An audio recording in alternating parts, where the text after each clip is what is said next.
Hello students, welcome to our channel. நாம இன்னைக்கு இந்த பதிவில் 9ஆம் வகுப்பு அரையாண்டு பொதுத் தேர்வு அறிவியல் வினாத்தாள் தான் பார்க்க போகிறோம். இந்த கொஷின்ஸை நீங்கள் பார்த்துட்டு அரையாண்டு தேர்வு எழுதுனீங்கன்னா உங்களுக்கு 100 மார்க் கண்டிப்பாக கிடைக்கும், உறுதிங்க. அதனால் நீங்கள் வீடியோ முழுமைக்கும் ஸ்கிப் பண்ணாமல் பாருங்கள். எந்தெந்த கொஷின்ஸ் நீங்கள் எப்படி அப்ரோச் பண்ணுறதை நான் உங்களுக்கு விளக்கமாக சொல்கிறேன். நீங்கள் இப்போ தான் நம்மளோட சேனலுக்கு புதுசாக வந்திருக்கீங்கன்னா ஸ்கூல் நியூஸ் தமிழ் சேனல் நம்ம சேனலை சப்ஸ்கிரைப் பண்ணி சப்போர்ட் பண்ணுங்கள். பக்கத்தில் இருக்கக்கூடிய பெல் ஐக்கானையும் ப்ரெஸ் பண்ணி ஆல் அப்படின்ற ஆப்ஷனையும் செட் பண்ணி வச்சுக்கிட்டீங்க அப்படின்னா நாங்கள் போடக்கூடிய எல்லா அப்டேட்ஸும் உங்களுக்கு நோட்டிஃபிகேஷன் அடிக்கடி வந்து சேரும். சரி, வாங்க இப்போ நம்ம வீடியோக்குள்ளே போயிடுவோம். அதுக்கு முன்னாடி டிஸ்கிரிப்ஷனில் வாட்ஸ்அப் சேனல் லிங்க் ஒன்று இருக்கும், அங்கே ஜாயின் பண்ணிக்கோங்க. இப்போ பார்த்தீங்கன்னா 9th ஸ்டாண்டர்ட் அறிவியலை பொறுத்த வரைக்கும் 1 மார்க்கில் நம்ம ஈஸியாக ஸ்கோர் பண்ண முடியும். அதனால் இந்த ஸ்க்ரீனில் தெரியக்கூடிய 1 மார்க்கில் நீங்கள் படிச்சிருக்கீங்களான்னு பார்த்துக்கோங்க. ஒரு மெக்னிக்டன் என்பது என்ன, மைய விலக்கு விசை அப்படின்றது என்ன, சீப்பினால் தலைமுடியை கோதுவரை என்ன நடக்கும், பெரிதான மாய பிம்பங்களை உருவாக்குவது என்ன, இது மாதிரி ஒவ்வொன்றுமே உங்களுக்கு ஈஸியாக நீங்கள் அப்ரோச் பண்ணுற மாதிரி தான் கொஷின்ஸ் இருக்கும். இதுக்கெல்லாமே உங்களுக்கு 9th ஸ்டாண்டர்ட் ஸ்கூல் புக்லேயே ஆன்சர்ஸ் இருக்குது. எதுவுமே அவுட் ஆஃப் சிலபஸ் கிடையாது. எல்லாமே உங்களுக்கு ஸ்கூல் புக் பேக் கொஷினும் கூட. ஸோ ஒரு சில கொஷின்ஸ் பார்த்தீங்கன்னா நீங்கள் புக்குக்குள்ளே அந்த பாக்ஸ் கண்டென்ட்டில் கேட்டிருக்கலாம். ஆனால் எது பாக்ஸ் கண்டென்ட் எது புக் பேக் எடுத்து நீங்கள் பார்க்கும்போது தெரிஞ்சிருப்பீங்க. ஏன்னா நீங்கள் இவ்வளோ நல்லா படிச்சிருக்கீங்களே, ஸோ உங்களுக்கே தெரியும். ஈஸியாக தான் கொஷின்ஸ் இருக்கும். தவறான கண்டுபிடிக்கிறது, சூஸ் த பெஸ்ட் ஆன்சரில் ஏதாவது 4 ஆப்ஷன்ஸ் இருக்கும். நம்ம எதனா எழுத போகிறோம், அதனால் ஈஸியாக அதை எழுதலாம்.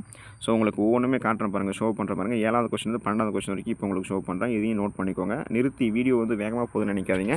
வீடியோ பாஸ் பண்ணி கூட நீங்கள் நோட் பண்ணிக்கோங்க. தென் அப்புறமா நீங்கள் படிச்சிக்கலாம். ஈஸியாக தான் இருக்கும் கொஷின் பேப்பர் எல்லாமே.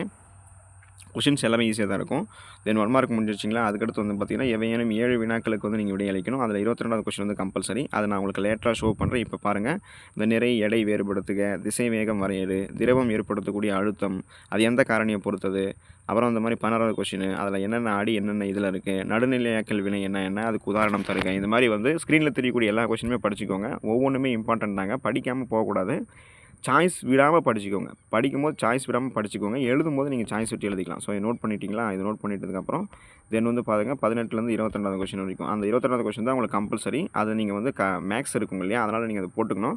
அதை போட்டுட்டு மீதி இருக்கிறதெல்லாம் நான் படிச்சுக்கோங்க. எண்ம விதி எடுத்துக்காட்டு, மனித சிறுநீரகத்தினுடைய ஏதேனும் 2 முக்கிய பணி, உணவில் இயற்கையாக தோன்றக்கூடிய நச்சுப்பொருள் 2, மலேரியா ஒட்டினுடைய கடத்தினுடைய பெயர், இது மாதிரி ஒவ்வொன்றுமே இம்பார்ட்டன்ட்ங்க. இதுக்கப்புறம் பார்த்தீங்கன்னா அந்த முடிஞ்சிச்சிங்களா உங்களுக்கு 2 மார்க்கு. தென் 4 மார்க் நீங்கள் எழுதணும். அதில் 4 மார்க் எழுதணும். 32வது கொஸ்டின் கம்பல்சரி. பின்வரும் சேர்மங்களில் உள்ள குறிப்பிட்ட தனிமத்தினுடைய ஆக்சிஜனேற்ற எண்ணை கணக்கிடணும். அந்த 2 கொடுத்துருக்காங்க இல்லையா, அது 2 மார்க் உங்களுக்கு. அதை நீங்கள் போட்டுட்டதுக்கப்புறம் மீதி இருக்கிறதுல நல்லா படிச்சுக்கோங்க. 23, 24, 25, 26லேருந்து 27, 28, 29, 30, 31 எல்லா கொஸ்டினுமே இம்பார்ட்டன்ட்ங்க. சிங்கிள் ஸ்லைடில் உங்களுக்கு ஷோ பண்ணுறேன். வீடியோ வேகமாக போகுதுன்னு நினைக்காதீங்க. பாஸ் பண்ணி நோட் பண்ணிக்கோங்க. படிக்காமல் மட்டும் எக்காரணம் கொண்டும் எக்ஸாம் ஹாலுக்கு போகாதீங்க. சாய்ஸ் விடாமல் எல்லா கொஸ்டின்ஸையும் படிச்சுக்கோங்க. இது எதுவுமே அவுட் ஆஃப் சிலபஸ் கிடையாதுங்க. உங்களுடைய ஸ்கூல் புக்கில் தான் இருக்குது. அதுக்கான ஆன்சர்ஸும் ஸ்கூல் புக்குள்ளே இருக்குது. அதையும் குறித்து படிச்சுக்கோங்க. தென் பார்த்தீங்கன்னா நீங்கள் 7 மார்க் நீங்கள் எழுதுகிற மாதிரி இருக்கும். அனைத்து வினாக்களுக்கும் அதில் விடை அளிக்கணும். அதில் உங்களுக்கு ஏதர் ஆப்ஷன்ஸில் 2 கொஷின்ஸ் இருக்கும். அதில் எல்லாமே 6 கொஷின்ஸுமே படிச்சுக்கோங்க. அந்த 6ம் படிச்சுக்கோங்க. எழுதும்போது நீங்கள் சாய்ஸ் விட்டு டைமுக்கு ஏற்ற மாதிரி 3 எழுதிக்கலாம். ஆனால் படிக்கும்போது மட்டும் எல்லா கொஷின்ஸும் படிச்சுக்கணும். 33A அது எல்லாமே படிச்சுக்கோங்க. அல்லது அந்த ஏசி மின்மாற்றி வேலை செய்யக்கூடிய விதத்தை படத்துறை எழுதுறது, 34 எல்லா கொஷின்ஸுமே படிச்சுக்கோங்க. இதில் கூட பார்த்தீங்கன்னா உங்களுக்கு பொறுத்துக்க கூட கேட்பாங்க. அதனால் நீங்கள் ஒவ்வொரு கொஷினுமே படிச்சுக்கணும். ஸ்க்ரீனில் தெரியக்கூடிய ஷோ பண்ணக்கூடிய எல்லா கொஷின்ஸுமே இம்பார்ட்டன்ட் தாங்க. படிக்காமல் மட்டும் எக்ஸாமுக்கு போயிடாதீங்க. எல்லாமே கொஷினுமே படிச்சுக்கோங்க.